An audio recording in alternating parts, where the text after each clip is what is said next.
Assalamualaikum. Waalaikumsalam warahmatullahi wabarakatuh. Ya, silakan Pak Agus Salamsa, ada yang mau disampaikan? Terima kasih atas kesempatannya. Salam hormat saya buat Buya Syakur. Saya dari Kota Tasikmalaya, Buya. Tasik. Udah beberapa tahun ikuti dan banyak teman rekan di Tasik yang ikuti kajian, Buya. Pertanyaan saya begini, Buya. Ketika selama ini kita nih diajarkan akrab-akraban dengan Quran itu hanya dibaca saja, dengan membaca saja dapat ganjaran. Ketika kita coba nyari terjemahan di Android, malah kadang dicemoohin. Terjemahan apa itu? Apalagi kalau kita nyari lebih jauh, harus belajar mesantren katanya tuh. Yang saya ingin tanyakan, ada korelasi enggak, Buya, ketika kita nih dari urusan ibadah, tingkat kesadaran kita terhadap Tuhan rendah, kepasrahan rendah ya. Tapakur syukur juga kita hanya umpat-umpatan di mulut saja. Termasuk juga soal kepedulian sosial kita kepada sesama yang rendah. Ada korelasi nggak Pak, Buya, gara-gara kita selama ini akrab-akraban dengan Quran itu hanya udah dibaca saja dapat ganjaran katanya. Begitu barangkali, Buya. Terima kasih atas kesempatannya, Kang Aptar juga. Ya. Assalamualaikum warahmatullahi wabarakatuh. Waalaikumsalam warahmatullahi wabarakatuh. Iya, memang kita sejak awal sudah pernah saya katakan tadi, Al-Quran ini dibacanya saja tanpa mengenal, memahami maknanya, itu sudah merupakan ibadah. Al-muta'abbadu bitilawatihi, artinya membaca Al-Quran itu adalah merupakan ibadah, terlepas mau paham atau tidak paham. Yang kita baca namanya Al-Quran. Bagi yang paham maknanya, ya tetap namanya Al-Quran. Ada orang baca tapi tidak tahu maknanya, tetap Al-Quran juga, kan gitu. Lalu apa bedanya? Ya bedanya ya yang satu paham, yang satu tidak.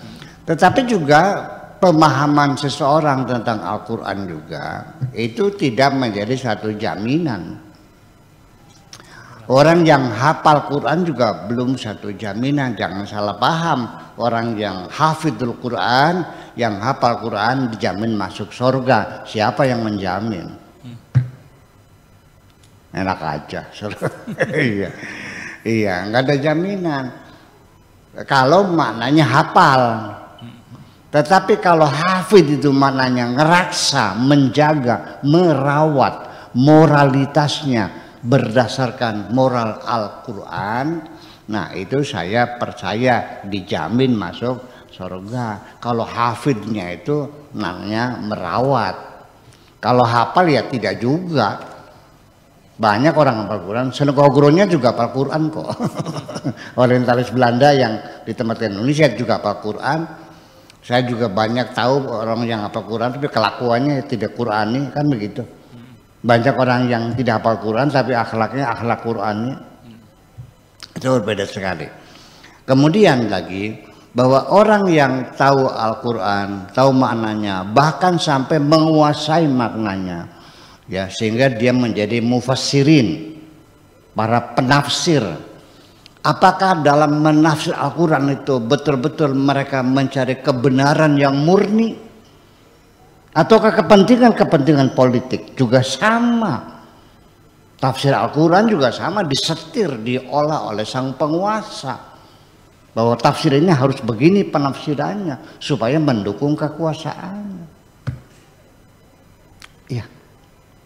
Dalam banyak mubalik penceramah selalu menyampaikan bahwa Islam itu agama humanis, agama yang manusiawi. Wa ma arsalnaka illa rahmatan lil alamin. Innama bu'itsu liutammima makarimal akhlak. Dan banyak lagi Al-Quran yang menyatakan luar biasa bahwa Islam adalah umat yang mengenal peradaban, menjunjung tinggi kerjasama antar manusia, ya kan gitu. Ta'awanu 'alal birri wa taqwa wa la ta'awan 'alal ismi wal 'udwan. Ya. Inna akramakum indallahi atqakum dan sebagainya. Itu ayat-ayat damai, ayat-ayat kerjasama dunia. Ternyata di kitab tafsirnya ada, di tafsir At-Tabari mengatakan bahwa kerjasama itu bukan kerjasama dengan bangsa-bangsa dunia, tapi kerjasama sesama umat Islam.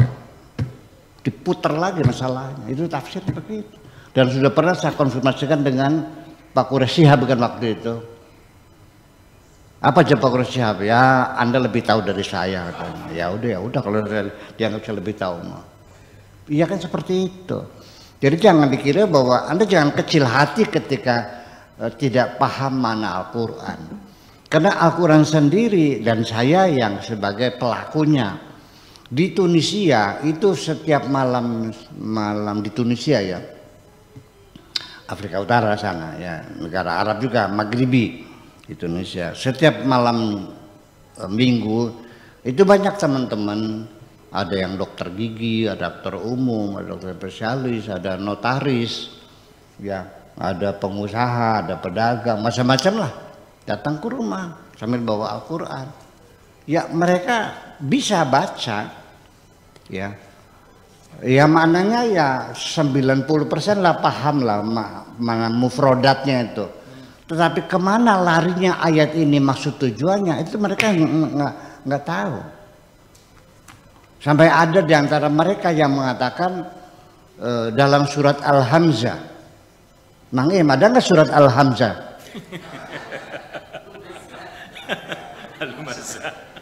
Sebetulnya surat apa? Al-Humazah. Ya nggak tahu orang Arab juga. Dia datang bawa Quran. Syekh Abdul Syakur sunu hada man ikhlana alaika innaka bil wadil muqaddas itu. Sinu mana tu hada. Semacam itu. Apa tua-tua?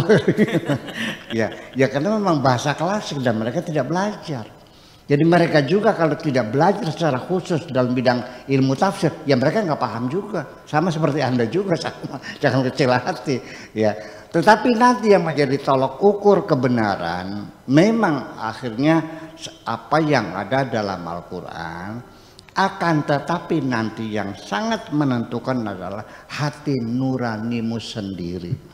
Makanya saya pernah mengatakan kepada Bang Tejo ya, Sujewo Tejo ya, dia seringkali kelabakan ketika berargumentasi dengan seseorang, lalu ditanya dalilnya dia nggak tahu dalilnya, jadi merasa kecil hati juga. Saya bilang, Bang Tejo nggak usah kecil hati, silakan Anda bicara saja sebanyak-banyaknya. Selagi apa yang Anda bicarakan keluar dari hati nuranimu, ya nggak usah takut. Nanti saya akan menghadirkan dalil-dalilnya, ada semuanya. Asalnya keluar dari hati nurani, karena Al-Quran sesungguhnya adalah hati nurani juga. Terima kasih, kita aja kira-kira.